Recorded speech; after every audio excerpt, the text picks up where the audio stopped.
waaw léttu bu fekkee ne aada la dagan na dañuy wax ne bu fekkee ne aada la dagan na Yonent bi sallallahu alayhi wasallam daan na létt kawaram ñetti létt ndax kawar gi dafa guddoon ba àgg ci mbagg yi wax na ne bi muy dugg am soxna su doon nett ne bi muy dugg Makka dafa létt kawar gi ñetti létt sallallahu alayhi wa sallam waaye loolu nag day doon aada ci ñooñ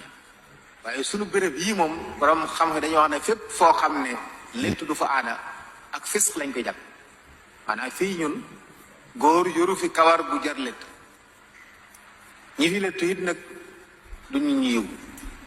ñu baax xam fii létt ñu baaxu te du ay góor xam baaxoowu ñoo xam nit ku yiw ku góor kuy létt yu mel noonu it day topp béréb wata dañuy wax ne yonent islam mos na ko def doytu xojjanee rek kon fu nekk góor mën na faa léttu am na foo xam ne góor gu fa léttu ab faasiq lañ koy jàppe mu la gën a jege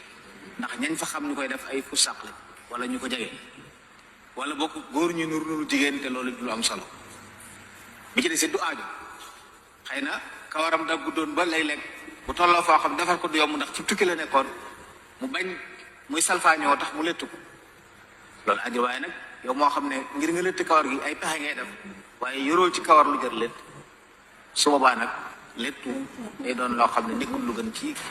jullit bu góor ci sunu gox yu mel nii ñi nga xam ne seen kawar day gudd yàlla bindee leen noona te foofa loola di fa aada góor di ko fi jigéen di ko def góor léttu fa duñ ko tare loolu mooy li ci borom xam-xam yi wax